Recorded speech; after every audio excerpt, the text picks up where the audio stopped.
बिस्मिल्लाहिर्रहमानिर्रहीम। लाखों करोड़ों दुरूदो सलाम मोहम्मद मुस्तफ़ा सल्लल्लाहु अलैहि वसल्लम और आले मोहम्मद पर।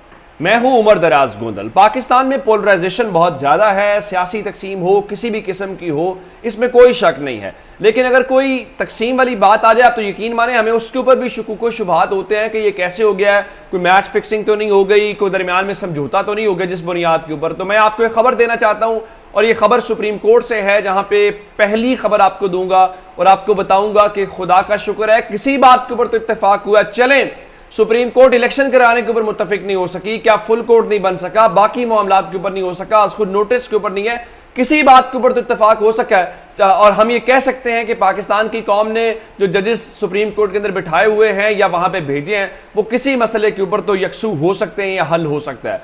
आज 14 तारीख है और आज जुडिशल कमीशन का इजलास बुलाया गया था और जुडिशल कमीशन के अंदर आप जानते हैं कि सीनियर मोस्ट जज भी शामिल होते हैं, फिर अटॉर्नी जनरल होते हैं, वजीर कानून होते हैं, बार्स के नुमाइंदे होते हैं, जिस पे जजेस की अपॉइंटमेंट होना होती है। और इस हवाले से आज सुप्रीम कोर्ट में अगर देखा जाए तो इस वक्त 2 जजेस की असामियां खाली हैं। पाकिस्तान की सुप्रीम कोर्ट के अंदर 17 जजेस को होना होता है, लेकिन इस वक्त तक 15 जजेस हैं, तो 2 जजेस की अपॉइंटमेंट होनी है। लेकिन अब एक अपॉइंटमेंट आज उसकी तजवीज़ दे दी गई है और ये तजवीज़ जुडिशल कमीशन ने दे दी है, जिसके बाद अब ये पार्लिमानी कमेटी में जाएगा, वहां से अप्रूव होगा। सुप्रीम कोर्ट के अंदर एक नई खातून आ रही हैं जज, ये दूसरी जज होंगी। पहले आयशा मलिक साहिबा थी, अब पेशावर हाई कोर्ट से मुसरत हिलाली साहिबा को आज पेशावर हाई कोर्ट से सुप्रीम कोर्ट में एलिवेट करने की मंजूरी दे दी गई है। वो अभी चंद हफ्ते पहले ही पेशावर हाई कोर्ट की चीफ जस्टिस बनी थी और आज चीफ जस्टिस उमर अता बंदयाल की सरबराही में जो इजलास हुआ उसमें यूनानिमसली यानी मुतफिका तौर पे तमाम अरकान ने, हुकूमत ने, जस्टिस काजी फायज ईसा ने, सब ने इसके ऊपर इत्तेफाक किया है और अब वो पाकिस्तान की तारीख के अंदर सुप्रीम कोर्ट की दूसरी खातून जज हैं। बताया गया है कि इनका नाम काजी फायज ईसा ने तजवीज़ किया था और उस नाम के ऊपर इत्तेफाक हो गया है और अब इसको आगे पार्लिमानी कमेटी के अंदर भेज दिया गया है। चलिए, कहीं तो कोई अच्छी बात हुई, कहीं तो अच्छी चीज हुई। अब नंबर गेम से हटके अब पाकिस्तान के मसाइल का हल भी निकाल लें, अब अपनी रिट बहाल कर लें। कौम की नज़रों में सुप्रीम कोर्ट का मकाम और वकार जो है वो बहाल होना चाहिए। इलेक्शंस के ऊपर नहीं करना चाहते ना करें, बाकी मामलात के ऊपर कर लें, लेकिन करें ज़रूर, क्योंकि किसी भी कौम की जो आखिरी उम्मीद अदलिया होती है, लेकिन पाकिस्तान की कौम की जो उम्मीदें हैं वो लरज रही हैं या वो यूं डगमगा रही हैं पाकिस्तान के अदलिया के बहुत सारे मामलात की वजह से। हुकूमत है कि वो एक बिल्कुल क्या कहना चाहिए कि जिसके कोई कंट्रोल या काबू अपने काम करी जा। कल उन्होंने नादरा के चेयरमैन के इस्तीफा लिया, आपको मीडिया बहुत बताएगा कि इमरान खान और शाह महमूद कुरैशी की दरमियान मुलाकात हुई, उस मुलाकात में तल कलामी हो गई।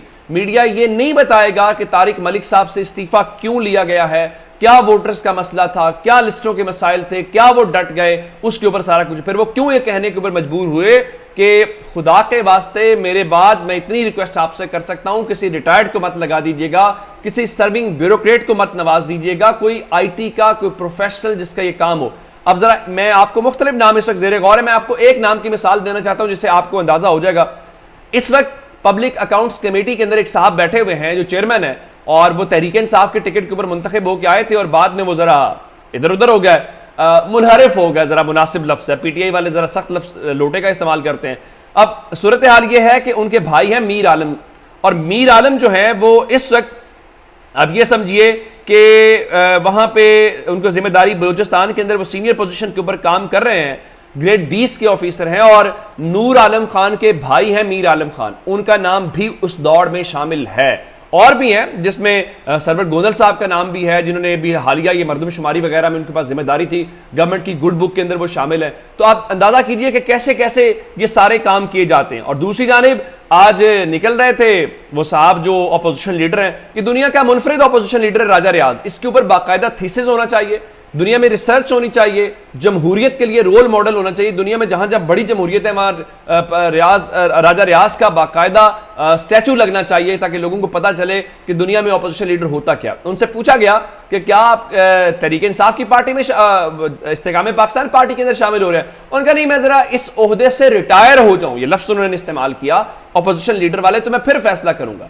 बिल्कुल दुरुस्त बात है। दूसरी तरफ जहांगीर खान तरीन है, उन्होंने इस्तेकाम पाकिस्तान पार्टी नाम तो रख लिया, लेकिन आज उनको इस्तेकाम पाकिस्तान तहरीक एक और ऑलरेडी बन चुकी है, उनकी जानिब से नोटिस दिया गया है और उन्होंने कहा कि आपने तो हमारा मंशूर भी चुरा लिया भाई, आप तो इस हवाले से ये करें, अदरवाइज हम ये समझेंगे कि आप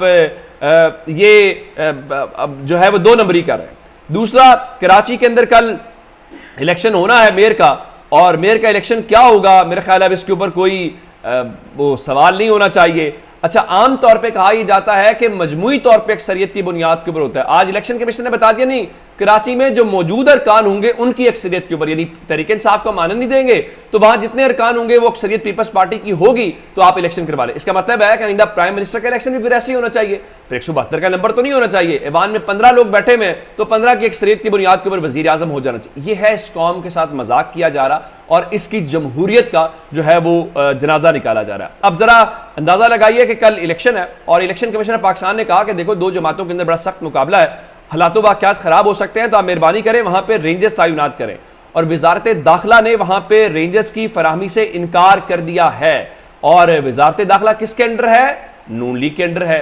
अब नून लीग जो है जरा उसको जरा होश उसको अब उड़ना शुरू हुए हैं, तो अब अपनी तरफ से वो डबल गेम कर रहे हैं, कभी इधर से कभी उधर से। आज ख्वाजा आसिफ कौमी असम्बली के अंदर तकरीर कर रहे थे तो लग ही रहा था इमरान खान हुकूमत के अंदर है और ख्वाजा आसिफ अपोजिशन लीडर हैं, जहां वो बता रहे थे कि गरीब के पास खाना नहीं है, अमीर के लिए कानून बदल जाता है, 80% आबादी 2 वक्त तक खाना नहीं खा सकती।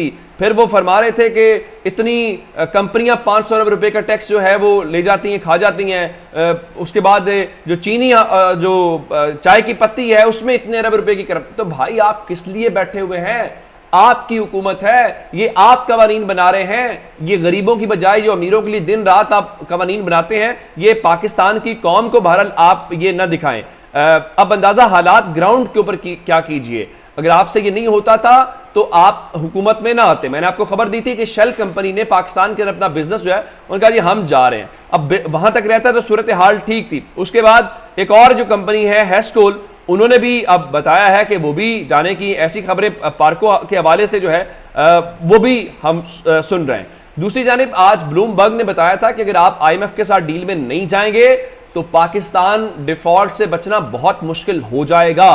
लेकिन हमारे कानों के ऊपर जूं तक नहीं दिखती। आप अगली खबर सुन लीजिए, 22 जून तक IMF का एग्जीक्यूटिव बोर्ड इजलास है, यानी अगले 8 दिन का। उस एग्जीक्यूटिव बोर्ड इजलास के अंदर भी पाकिस्तान का नाम नहीं है, यानी अगले हफ्ते भी आप यूं समझ लीजिए कि पाकिस्तान के हवाले से कोई ऐसी बात नहीं हो रही। लेकिन हम क्या करेंगे? हम इमरान खान को तोड़ेंगे, हम कराची का जो इलेक्शन है उसको करेंगे, और इस सारी सूरत हाल में पाकिस्तान को क्या फायदा होगा या पाकिस्तान की क्या मदद होगी, हमें इस चीज का किसी को कोई ना फिक्र है ना कोई अंदाजा है। क्योंकि इमरान खान को तोड़ने के बाद फिर हमें गलती का एहसास होगा, नहीं जी वो इमरान खान को तोड़ के हमने गलती कर दी थी, तो अब जनाब हम जो है वो क्या करें कि दोबारा से उसकी रिकवरी करें। मिसाल के तौर के ऊपर नवाज शरीफ वापस नहीं आ रहे। आज उनके एक बहुत चहेते वो कॉलमिस्ट भी हैं अमार मसूद, वो कह रहे थे जी नवाज शरीफ को किस बात का इंतजार है। फिर वो बता रहे थे वो जब तक चीफ जस्टिस रिटायर नहीं हो जाते तब तक जो है वो नहीं आएंगे, अगला चीफ जस्टिस आएगा तो उनकी नाअहली खत्म होगी और फिर वो जोरों शोर से सियासत के अंदर पार्टिसिपेट कर सकेंगे। अब सवाल ये पैदा होता है कि आखिर ये तो अगले चीफ जस्टिस के ऊपर सीधा सीधा इल्जाम है कि चीफ जस्टिस आए नहीं हैं और वो कह रहे हैं जी वो आएंगे तो मसाइल हल होंगे। जावेद लतीफ कहते हैं जी नवाज शरीफ से सब करने वाले किरदार माफी मांगे, रेड कारपेट बिछाकर वापस लाएं, इदारों से बैठे लोग नवाज शरीफ को यकीन दहानी कराएं कि हमसे गलतियां हुई, खुदा के लिए मुल्क वापस आ जाओ। ये तो हमारी सियासत का हाल है। अपना बहुत सा ख्याल रखिएगा। खुदा हाफिज।